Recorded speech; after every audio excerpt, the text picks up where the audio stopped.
Welcome to Let's Stack.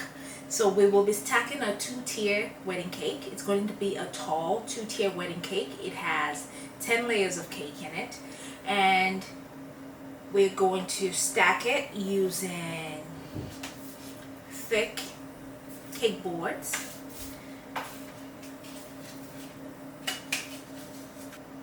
I'm going to show you how I stack it and the things I use to stack it, so I achieve a stable structure every single time, safe enough to transport over an hour away to the venue. Let's get started. When I'm transporting wedding cakes or when I'm decorating wedding cakes, I like to use thick cake boards. But today I'm going to show you another way I achieve my thick cake board. So I prefer the board underneath my wedding cakes or very heavy cakes to be thicker than 316, which is the basic cake board I use for most of my cakes. But for heavier cakes, I want my cake board to be thick because I want support. I want the weight of the cake to be nicely supported, so that way I can safely stack it in the kitchen and transport it without any trouble. So I am using today 4 3/16 of an inch cake boards. I'm going to glue them together as my cake board. This will give me great stability for transport. And I'll do the same for the top tier as well. I'll be gluing together 3 3/16 of an inch cake boards to give me a thicker cake board. For my center dowel, I'm going to be using extra large poly dowel. It is 28 inches in height. I do not need all the height, but I will cut it to size to fit my cake. I'm going to place the dowel into my pre-drilled cake drum.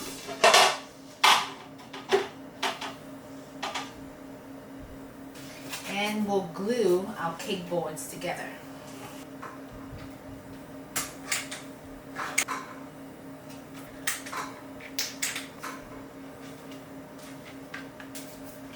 If I want to create an illusion of a taller cake, this is what I'll do as well. I will use thicker cake boards at the bottom of the cake to give me an elevation, and when I go to frost the cake, I frost it all in, and that gives me an illusion of a very tall cake. Now we're ready to stack our cake layers. Usually I'll glue my cake board down with buttercream, but today I'm using a hot glue to glue my thick cake board down. Now we're ready to stack our cake layer. So I'm going to put a generous amount of buttercream at the bottom to glue my cake layer down.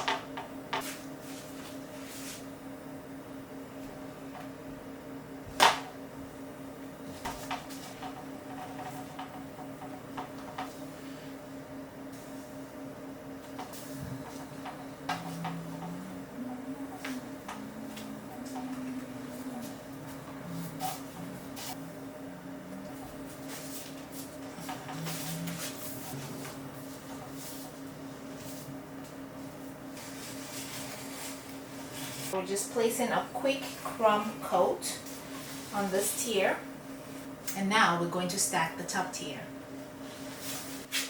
So we will be using our odd number dowel guide to help us place our dowels. I am choosing to use the blue square poly dowels as my support for this cake.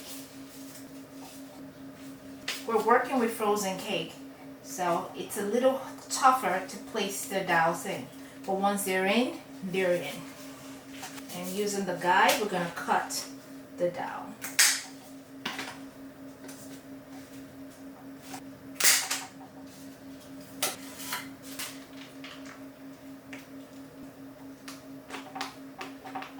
Now I'm going to place the board that supports the top tier.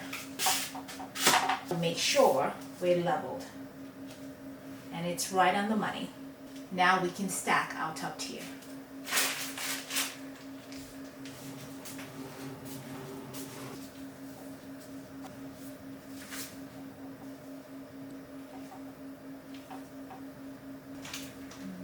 we only have one layer of cake left to place. So we're going to cut our polydol to size.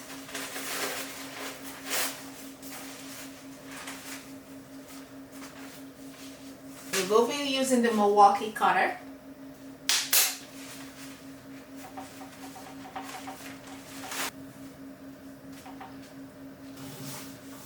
There you have it. We have a nice stable structure.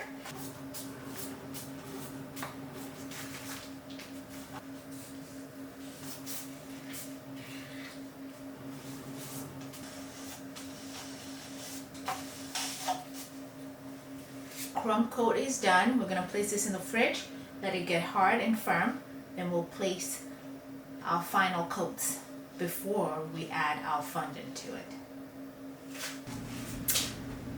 So our crumb coat is firm, so we're going to add our final coats.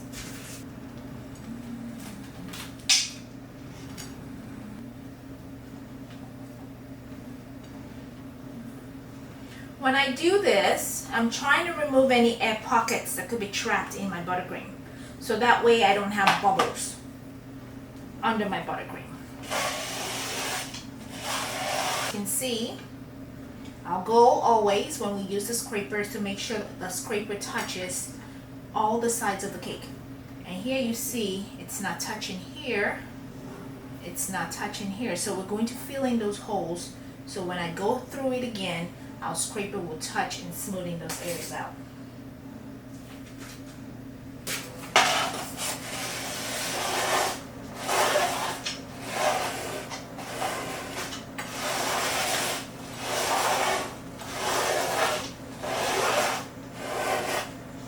All right, we'll look again. There is a hole right there. We're going to fill it out as well.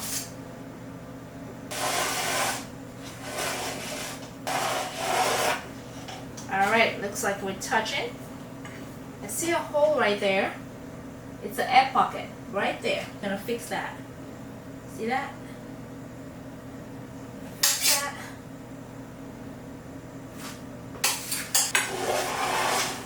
So what I also like to do is, if I have air pockets that come up, like this one just popped up. There's one that just popped up. I can fix that now.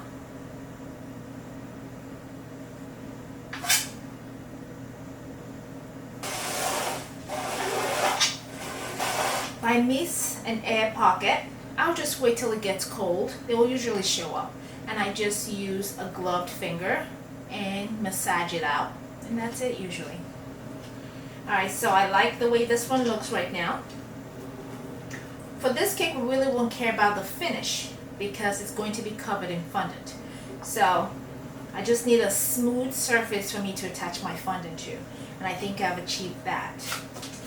And we're going to clean the top here.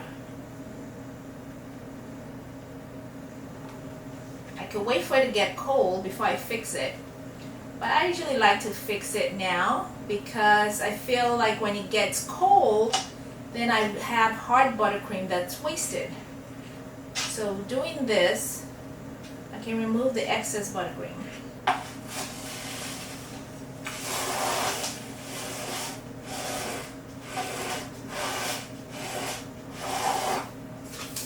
So even if I have to leave just a little bit for me to place it in the fridge, it will be a lot of buttercream to waste. However way you decide to do it, it's totally up to you. There is no set rule on how you should do this. Find the method that works for you and master it. Alright, so I'm happy with how the bottom is looking right now. So we're going to work on the top.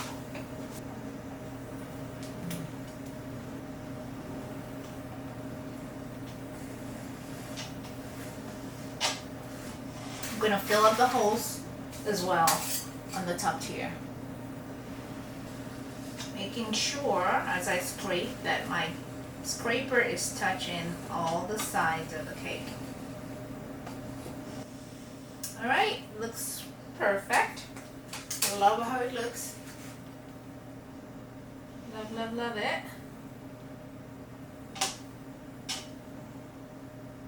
Love it.